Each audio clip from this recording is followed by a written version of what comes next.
Well, hello, everyone. Welcome back to the Better Together podcast. My name is Mike Baker. I'm your host.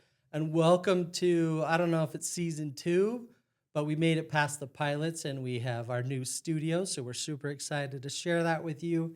It's just a lot more comfortable and we're going to have some great conversations around this table. Before we get going, I want to thank the maintenance team at Heritage Health. These guys are incredible. They built this table with love. They got the room ready to go. I mean, just such an incredible group of people. And thank you so much, guys. This is perfect, and it's going to help us do so many good things in the community. So I'm so grateful for you guys. All right. Well, listen, this episode today is going to be a little bit heavier, but it's heavy on purpose. Our guest this week is Shawna Colley. She is the executive director at Hospice of North Idaho.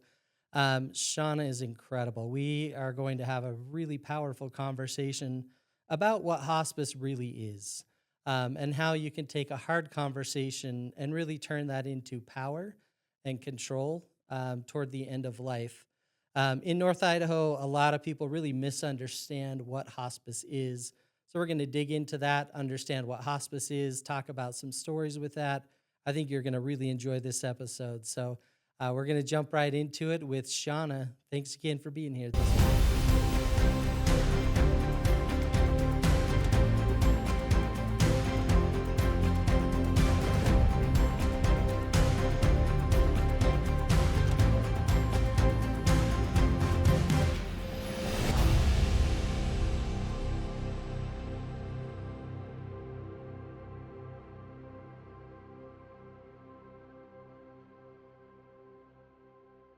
All right. Well, good.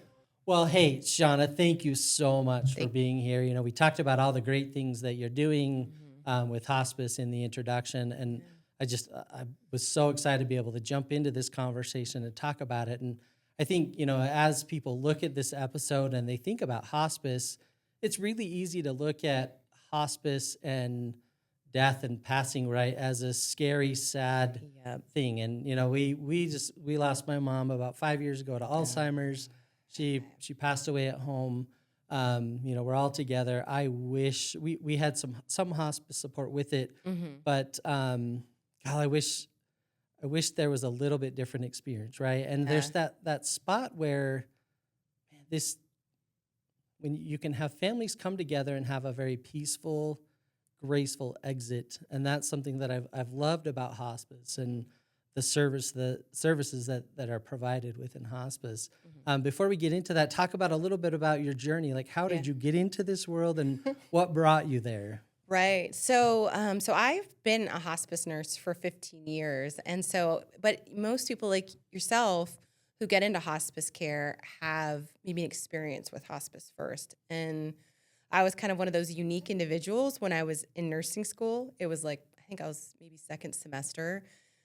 They had this person come in to do a presentation on hospice care and end of life. And I fully intended to be like a labor and delivery nurse. Oh, wow, yeah. That was my plan. The other end. Yeah. Uh-huh. And so when they talked about what it was to care for people at end of life and this gift to be a part of this, it's truly like a sacred invitation. I walked out of that training going, this is what I want to do. Like, this is my heart and passion. And so NIC, I went to North Idaho College. Oh, great. Yeah. And so they were fantastic. I kind of went to my instructor in the program and said, I think I want to do hospice and palliative care and really focus on oncology. And there weren't many nurses like getting in line to do those things. And so they were great. I got to do a lot of exposure to what that looks like before I got out of school. And then when I got out of school, I'm like, this is what I'm doing. And so it's unheard of for hospice nurses to be hired as new grads. Okay. Yeah, it's this experience, the disease progression, understanding the conversations you're approaching. And so there was a little hospice agency that isn't in the area anymore. And there was a supervisor there who kind of took a chance on me, was a phenomenal teacher. And I knew, like, this is what I want to do for the rest of my life. And so how I ended up at Hospice of North Idaho, where I've been for the last 14 years, there was hospice nurses. Like, we all kind of get to know each other in the field. Yeah, like people, it doesn't matter what hospice you work for. Like, if you're in hospice care, you're called to that. And so this nurse, we were talking at a facility, and she goes, I think you're working for the wrong hospice. I'm like, really? You think so? She goes, yeah. go over to Hospice of North Idaho. And it, hands down, 14 years later, best decision I ever made. And so, yeah, it was in that nursing school what drew me to hospice work. That's beautiful. I mean, it's just, when people find their calling, it makes such a difference. And, if you look at healthcare in general, like the people that are the grumpy, like, I'm not going to be a service person, like, please just leave healthcare because it hurts everybody. It's not good. Right. But you interact with somebody that can extend that empathy and love and support. Like, we all have our bad days, right? But as you go through this, like, man, when a family is going through that end of life experience, having somebody that can just slow it down and be there and bring out the human element of that process. I mean, there's nothing more graceful and peaceful than, having somebody in that process. And, every day is a gift. We don't know what tomorrow's going to bring. We need to make the most of it. And I think it creates this fear for people to talk about these things. I think I found that as communities start to talk about things, the stigma starts to go away. We've worked really hard to focus on mental health, and it's okay to talk about it. Like, please, let's talk about our problems. I have problems, you have problems, we're all doing it. Why don't we talk about it and make it normal? Tackle it together. As people think about end-of-life care, there's still some stigma tied to it, like that maybe you're giving up or these other things. Talk to me about, like, why end-of-life conversations matter and a little bit about the fear that people might have when they start to think about hospice. Right. So it's one of those things, especially in our community on a national level, when someone thinks, okay, it's time for me to call hospice, they're associating with that, I'm dying tomorrow. And that's the part where it's so fearful. It feels like when I decide to choose hospice, the word hospice, it's like I give up on control of my life. And so one of the things that we really try to talk about with end-of-life conversations is when you are having those conversations and thinking about it, when you are becoming more focused on comfort, when you have recently, when I tell people, like, when should I call hospice? And I'm saying a lot of times, I love to tell this story. So a couple years ago, we were at our building and this guy stopped by and in the front desk called me and goes, hey, there's someone here who wants to talk about hospice. Will you come down? I said, sure. So he comes in. And this is like kind of a strapping, healthy, probably like, maybe early 80s. And so I met with him and I said, I was like, oh, how could I help you? And he says, oh, I'm here. He's like, I want to know about hospice and I want to know when I'll need hospice. And I'm like, okay. I'm looking going, this guy looks pretty good. I'm like, and so I said, well, tell me what spurred that. And he shared with me that his sister in another state had passed very quickly and didn't feel prepared, and that was really stressful for the family, and hospice came in at the last minute. And he told me, he said, I just want to know, I know I don't need hospice today, but what type of plan should I have? And it was so awesome. And so the part that what I tell people about you just talking about hospice and having those conversations, what I like to tell people is when you are getting near the end phases of your life, how much planning do we do? We do retirement planning. We do, hey, what are the insurances that I'm going to need? And so as a part of that, to know how to set your kids up for what your wishes are and what that looks like, don't be afraid to talk to palliative care or hospice, especially as you find your health is changing and you're physically changing, that instead of feeling like you have to call hospice in an emergency, that you're tackling what your wishes are before you're faced in that crisis. When you're sitting in that hospital bed going, well, I don't have any other choice but hospice, and what that looks like. And so I really feel that it's just, that's the fear. People think, okay, I finally have to give into hospice. And like you've seen this, like our society, when we're given a diagnosis or when what's our nature? We want to fight. Like that's the fight, and it's like a fight. What does a fight look like? That's aggressive treatment. That's, I'm making it to physical therapy every day. So when we as a society decide, okay, well, hospice is giving up on that fight. And that's the stigma right there I want to challenge. Yep. And like you talk on it, like how do we live? And it's not about fighting at that point, it's about living. Right. And that's the part that people miss about hospice. So people come on so late to services because they feel like they're giving up on their fight. But really, the true design of hospice is to have you live and live as well as you can until you die. Right. I mean, that day's coming for all of us. Yeah. And being able to, so my wife is a planner, right? So I always Yep, think about those things like, yeah. okay, like you actually get the power back when you get to plan as much as you can. And then also, you know, not putting that burden on your children, on your family, friends, however it is in your lives. Like you have your wishes known. You have a plan in place, and you know, unless you get just blink of an eye, you're done. Right, Like, which there's gonna can be a process, happen, right? yeah. And you know, being able to have that in place, and then you know, just watching, and I'm sure you've seen this, just watching the years of life start to melt away in families when they come together at the end. Like all the heartache and hurt and joy and all of the things that come, like there's just that settling feeling that if you can just help families go through that process with grace and dignity. I mean, there's healing. Oh, it's in the passing. It's powerful. Yeah, It's absolutely powerful. So, you know, for me, because I was a hospice nurse in the field for many years, and there is this moment when you get invited into somebody's home. Okay, you're coming into their sacred space, their home where they're most vulnerable. They're feeling all of these fears and unknowns, and they allow a hospice team to come in and join them in that partnership, and you build this connection and trust because you're coming in to say, okay, you're going to lead this. What matters to you? And then whether you're the nurse or the social worker or spiritual care, you're thinking, what are the things that they're going to need for our team, for them to live as full a life as possible? Right. And what is it that matters to them? And it's just, honestly, that's why I have loved hospice nursing so much, because you build this just beautiful connection, and it's so fulfilling for the staff who support them.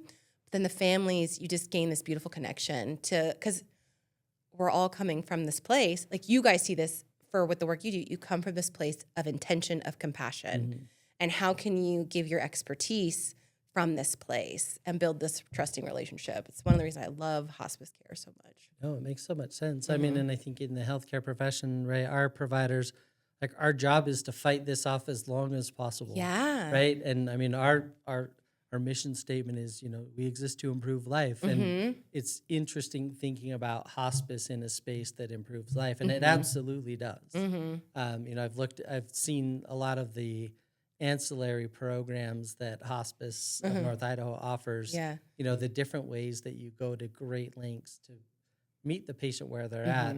I think it really amplifies the human experience of all of this.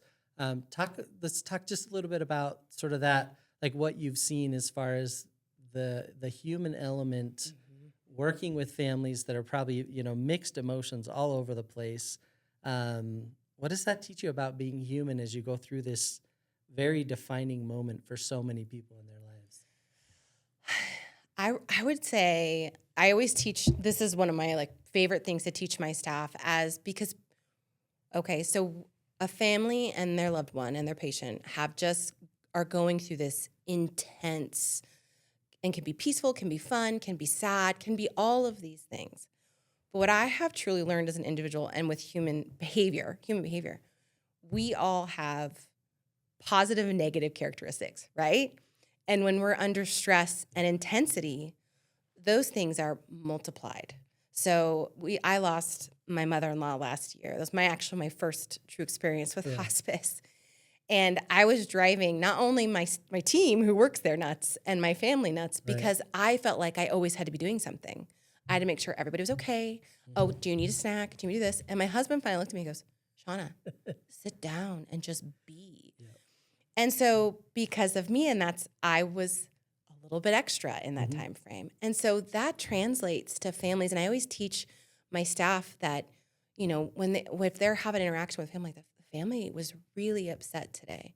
Or this seemed, you know, the guy who cracks funny jokes, he's going to be cracking them even more. Right. If you have someone who control is important for them, they're going to become even more controlling. And the part that I teach my staff, and I've taught myself, and I have learned so much from hospice, is that that's okay. That's normal behavior. And so it teaches people to not get surprised by it. And so I remember this was when I was calling as a supervisor because there was a daughter who was kind of upset. And so, and I called her, she had received extra supplies and one of them was the wrong size. And so I was talking with her and she was upset, and I'm sorry, that you got this wrong size. And she was mad and she was yelling at me. And I'm like, okay, I understand. And I just knew in my mind, I knew in that phone call that this woman is grieving and stressed and tired. And all of a sudden she started to sob, Mike, on the phone. She apologized and said, I am so sorry that we then talked for 30 minutes about the burden of caring for her parents and what that was going through and how exhausted she was. And we talked about, hey, is it that time for you to call your sister to come in and help you? And it became like such this bigger conversation. Right. So I think that's a part I always teach our staff, remind on the human element, when we are in such an intense emotional situation, our positive and negative qualities get a little extra. And so that's important for us as humans to give empathy and space to allow it to happen. It's not about us. It's about what that person's experiencing, and we just need to be there for them in that. So that's probably one of the many things I would say. And it helps as clinicians for you to kind of cope with the situation because you're like, oh my gosh, did I do something wrong? Yeah, it's about me. This is about me. Occasionally, maybe, but it's rarely about, like you were talking about, the size. The size is the thing that triggers the conversation. If you can hang in there long enough, you're going to get to the spot where you can provide some healing. Yeah. I wish in general society was better at that. Right? We need to be really good at it at this end of life. I'm teaching my kids, Mike. Teaching my kids, Mike. I swear. It's like, you look across the room and anywhere you're at, like the person you're looking at is dealing with something today, whether it's the passing of a family member or a myriad of other things. And if we can just extend a little more compassion, how much better would this world be as we go through it? So. Don't let your first response be about defense. Yeah. Just let it be open. Yep. And then you might have to have some self-discovery through it, like, ooh, I didn't say that great, or, this is how I approach that. But I think just being open at first and not automatically thinking it's about you is so important because, like you said, you never know what that person is going through in their day. No, I mean, you guys are just angels and heroes over there. It's such an amazing thing. When we so let's spend a few minutes. Let's actually talk about like what hospice is, because I think people probably have an idea of it. Yeah. But like community health and the work that we do at Heritage Health, like there's lots of layers to what we do. So give us the little spiel about like what is hospice. When should someone call a hospice? What does a hospice team do? Why don't we spend a few minutes talking about that? Right. So I mean, so we talk about how important, like you guys you really bring light to this about how important collaboration is as healthcare providers. And a lot of times that conversation about hospice starts with your primary care, your specialist, and they're going to help with those myths that, hey, just because you call hospice doesn't mean you sign up for it. Right. Just you can get the information. You can still get treatment with me, but just, and so that starts there. And so what that time comes, what was the question? Sorry, Oh, you're good. Just like, when someone should call hospice. Oh, when they should call hospice. Thank you. So when they should call hospice. So we're seeing a trend in our community, specifically North Idaho. You don't see this across the board, but we see honestly two types of experiences for hospice. It's a very short stay on hospice, or we see kind of a longer, more the design of the holistic approach of hospice. So I suggest for people when to call hospice. For clinicians, families, let's listen, because if a patient has been, maybe they've had a long hospitalization and they've recovered from it, but maybe they're not quite back to their baseline of what it was. Or if you're having frequent ER visits, or you are finding that your physician is communicating, well, this treatment didn't quite work, maybe we can try this. That is a time to call hospice and get information. It doesn't mean you have to sign up, but at least you can mentally start preparing for what to expect and start discussing what your wishes are and what you want to do. I think when we start to hear from loved ones, maybe who are getting active treatment, or I'm getting too tired for this, or I don't know if I want to do this anymore. Even those individuals will stop treatment and still not want to sign up for hospice because we're like, well, I'm not dying. Yeah. And so I think the part in this to think about is that hospice is not designed for those who are in your last days. The goal of hospice, as we talk about, is to build this relationship and plan maybe over weeks or months preferably, Right. to build this trusting relationship and conversation. So say what that picture looks like. You're talking with your doctor and your doctor says, hey, I think it's time. You talk with your family and you say, I think I'm ready for this.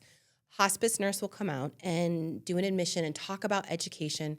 Not only do they make sure that you qualify for hospice with your physician, but then they're seeing emotionally how you feel Right. about it. And are you ready to sign up and what that looks like? You're thinking your goals are not aggressive treatment and your goals are more comfort.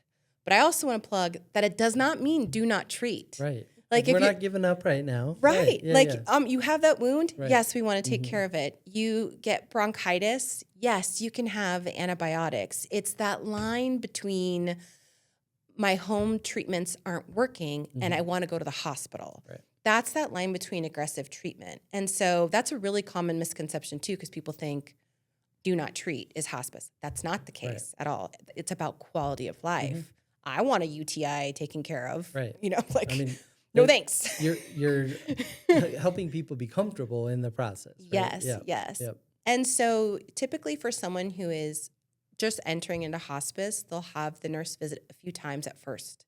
And then they're watching you each week to think about what your physical symptoms, your emotions, what are your overall needs that could potentially come up. A lot of times patients are on a lot of medications and you're giving them those choices of, hey, here are things that you don't really have to take anymore if we're not worried about the next 5 to 10 years. And here's some equipment. Hey, you might want to have this in especially rural patients. We really try and get as many resources available for our rural patients because you might not need the very different experience. You might not need the walker or the wheelchair today, but you might need it in 2 weeks, and you don't want to have to wait if you live rurally. So the nurses are really trying to focus on what do they need in this moment for their symptoms and the management of their illness, and then what do I see them possibly needing?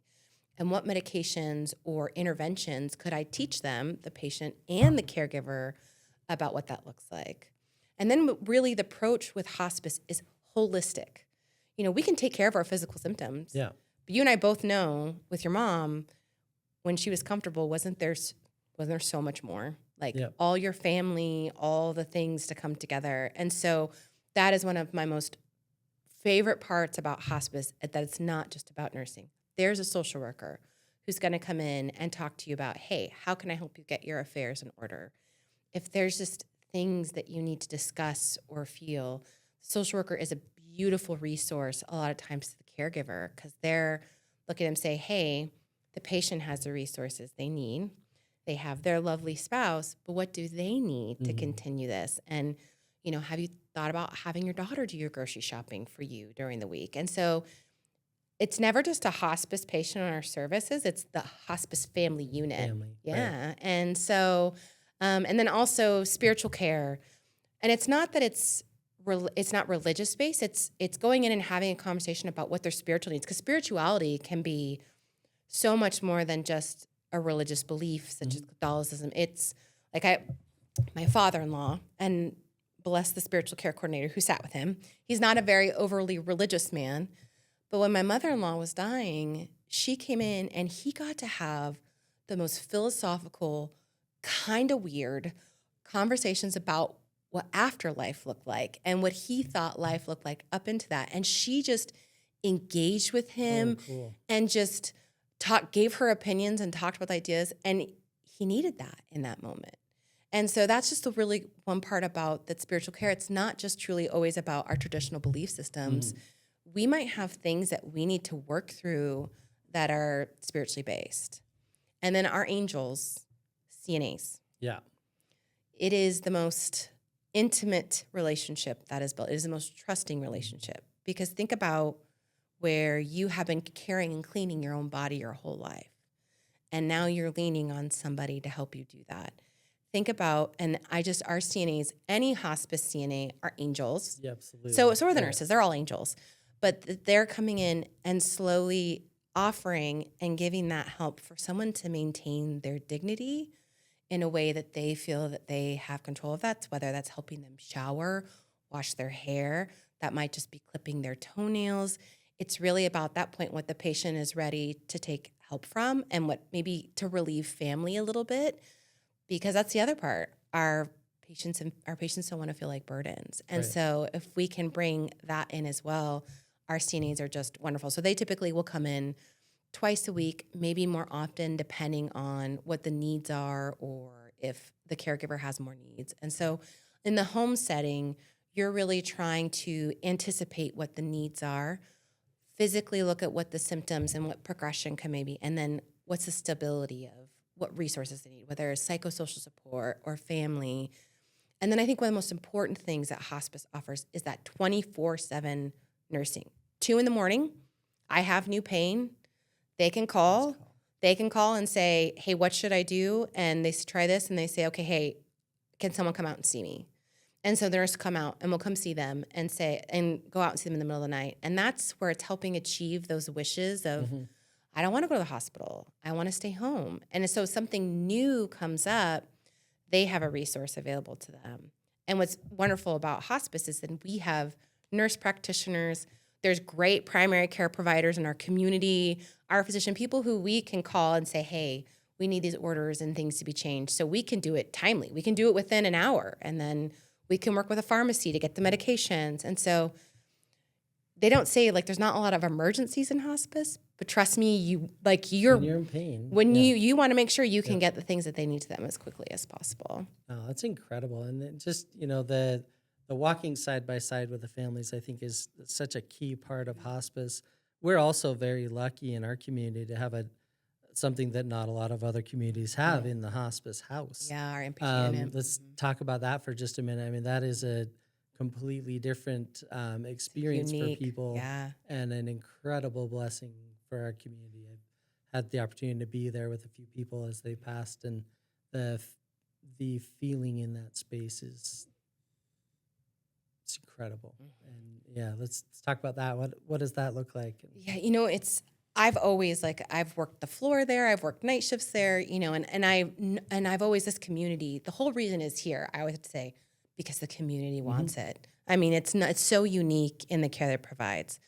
And so when I experienced it personally for the first time last year, I was thinking, I know what this is going to be like, but I didn't know what it was going to be like and how. So the Steinmiller House is, to get into what it's for. So it is for patients who are on hospice services. Most of the patients that are cared for in that setting are typically patients that have really complex care and symptoms. So a good example, the clinical people, as I say this, will understand it, and then it's like the ICU without the tubes. Right. And so to explain that to a layman is where you have patients that need a lot of nursing and CNA and provider, nurse practitioner support, but their goals are to be comfortable. And so the hospital is not the right setting for them. So it's a place where they can get really high-level symptom management, clinical care in that setting. And typically patients who are there have had some major health event, and they are there for a short period with sometimes, we've had patients have 30 to 40 visitors there. And so it's a beautiful place that we try and make feel like home. A lot of times families will say, we feel so good about this because we promised Daddy wouldn't die in the hospital. And this feels like a home. And so our inpatient unit, we typically, we have a social worker there who is there to help support in that same way of what resources do we need? Are we trying to find, is someone trying to come in or get a hotel in the area? So they're flying in. We have lots of people who stay in the rooms there. Mm-hmm. And so it's such a unique place because it is such usually an intense situation. And so from my experience, my mother-in-law was there for 6 to 7 days. And, and we had a huge family. And I always like to tell this part. This gives a good example why this place is so. We were struggling. There's tons of grandkids. There's 20 grandkids for this family. It was Grandma Rosie. And my sister-in-laws and my brother-in-laws, we sat down with bereavement at that point to say, and I've been a hospice nurse for 14 years. Like, I should know this. I should know this stuff, right? And I'm like, Sonia, I was like, how do I help my girls say goodbye? And so she gave us guidance on age range of the kids and how to have that conversation and how to understand, hey, even though they're this age range, this is how they might respond and this is how you can approach that, and gave us all this guidance on how our children to say goodbye. So then when it was, we did this all separately and the grandkids got, so I took my girls in, and I'm going to get through this without It's okay. Yeah. So I took my girls in there and they're looking at grandma. Grandma's not awake anymore. Doesn't look like grandma. She looked beautiful and angelic, but it wasn't the grandma that they have known. And so we're sitting there and the nurse and the CNA came in. They're like, oh, we were just going to turn her. We can come back. And I'm like, no, guys, come on in. Like my girls and we can wait. Not a big deal. And so they went to go turn Carol because Carol wasn't able to move herself anymore and put pillows. And the CNA goes, do you girls want to help me? And the girls were like, yeah. And so they were, okay, take the pillows and shove them here and then shove them here. Okay, nope, a little bit more. And so my girls, I'm sobbing watching this because my girls got to take care of grandma and they incorporated them like it was every day. And then after they left, the girls and I sat there and they said, how do you guys give grandma a foot rub? And so my girls, they lowered the bed down. My girls crawled in the bed with grandma. And I'm sitting there, of course, I'm sobbing, right. And my girls are having this beautiful, and they're sitting there telling her, Mike, we love you, grandma. Yep. Like you have been, the best grandma, in their little 6-9-year-old words. It's just angels in there, right? I mean, that's what you're hearing in your head, right? So that's why it's like I cried and I sat there and I went, I am so much more protective of this place, of how precious it is, because this is what families experience. I will never have enough gratitude or money or actions to be able to say thank you for that moment. Yeah. And that's how families feel because it was so precious, And so it's just so that's why with the Steinmiller House, it creates a space of peace and acceptance and vulnerability because you have a patient experiencing something really intense and a family coming through an experience that really intense, and you have to just bring that in as an embrace. And so you have these expert clinicians and then this beautiful environment that's focused on the family unit. And the other wonderful thing about the Steinmiller House is for a lot of patients at home will go for respites. So if say, a lot of times if you're on hospice for a while, you may have, maybe your wife wants to attend a baby shower but you worry about who's going to take care of dad for 5 days. Patients can go for respites at the Steinmiller House and get a little break, or sometimes a caregiver they'll have health issues. They'll get the flu, I don't know how often where it's like, oh, Sally has the flu. Can Bob come in? Those aren't actual patients, but and so that's what it's also used for. So it's also used not just for this complex care, but it's also used as a landing spot to give patients and families a break. But it's really special. And I encourage anybody to ever stop by there, get a cup of soup and just see it. Just walk in and you feel that peace, that healing. It is a magical place. I think there are sacred places in our community. Mm-hmm. And, that is one of those where there's something special about that land, that space, just the power that's in it.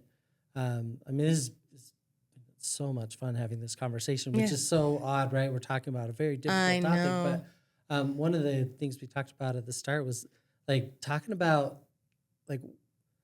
we don't ever really get to choose how this happens. Mm-hmm. Sometimes we know a little bit in advance, but what is a good death? What does that look like from your lens of seeing? You live in a space where you see more people pass than most people do. Mm-hmm. Yeah. There's the contrast of the families that plan, that have the experience, and then the sad element of the people that are all alone, didn't plan, families fighting, tough situation. Talk about, what is a good death? What does that look like? So a lot of times when we think about as a good death, we think about it's that moment when we stop breathing, or it's those moments, the day, that I pass. We think about that and all that matters on that day as being a good death.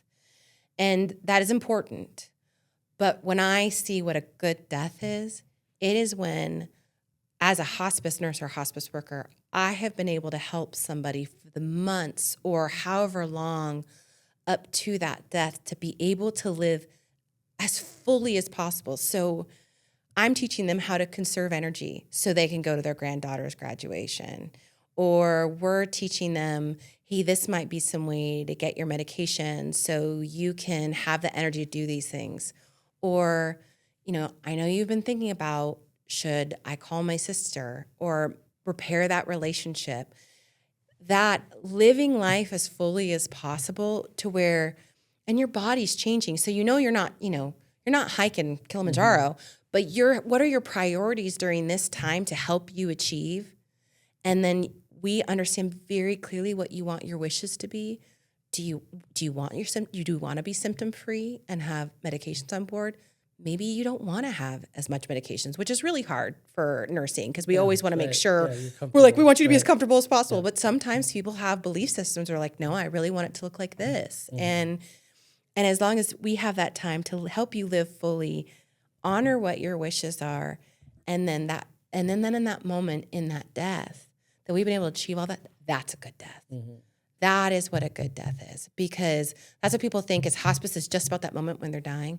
Yeah. But for me, my most fulfilling, I can think of the patient in my mind right now that we were talking about. He lived as full as he could and did things we didn't ever think he could achieve, but we pulled it off. We're like, yeah, you did it. And then so when his death came, we were still sad. The sadness didn't change. But we felt like, okay, we did as much as he wanted to do in this, and he was comfortable at end of life. That's a good death. No, it's so powerful. And I think it's just, this conversation is such a good reminder that you can live life well all the way through it. It's also really hard to do that if you're alone. Yeah. And, bringing a team, engaging in the healthcare system early. We know very simply that if people eat better, exercise, stay connected socially, have some grounding in a spiritual space. We know that those 4 elements really extend life. And, all of our goals in the healthcare system is we're here to improve life. We want to make it the best that it can be. Yep. And then, you do everything you can to live a good, healthy life.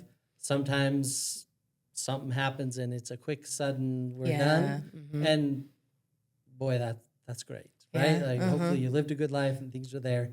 And then, if it's that process that you described, it's going to take a little bit to go through that process of dying, having that comfort system in place, and just, again, living every single minute of your life to the fullest. That's what I admired right there, to the fullest. Yeah, I admired most about my mom, through that process.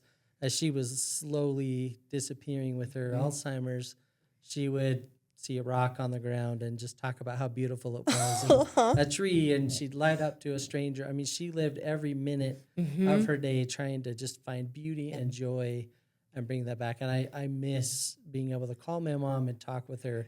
I know that she lived a great life, and she wants all of us to live great lives as well. And I think that's what you get when you engage in a community, in a healthcare system. I mean, there are simple things that we can do to try our very best to stave this off as long as we can. Yeah. When that time comes, let's push away the stigma and have these conversations early. I mean, I think in this community, or it's been another one, but they had date nights with hospice, and you'd go and you'd talk about you're going to have a hard conversation on your date night at 45. And, plan, set some things in motion so that you know what to expect. Because it's not always easy to have these conversations. But, being able to plan it and have some control in that space, that's great. So that if you get to go through that experience, it's on your terms. And what a better way to sort of stick it to the end, right? Right. Is have it be on your terms. On your terms. That's the best way.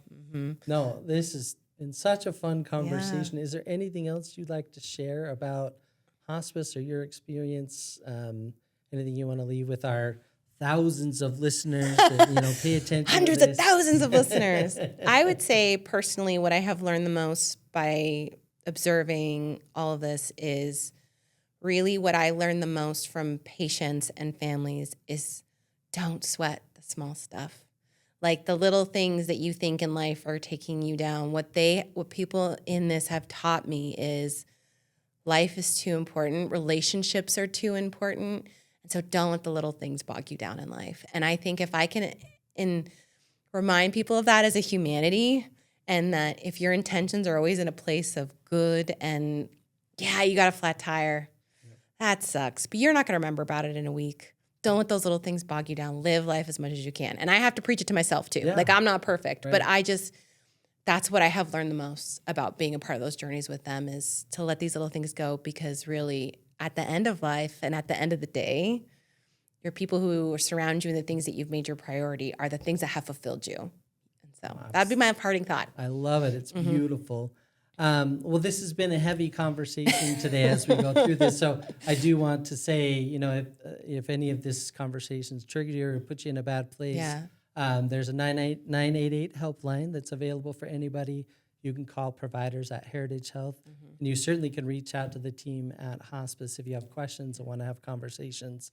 We want to, really the goal of this episode is just to shine a light on a topic that can be difficult to talk about, but I think as you've seen in this conversation, there's a lot of power in this conversation, and it's liberating to be able to talk about something that is so scary for so many people, and just to, give you some tools and some controls.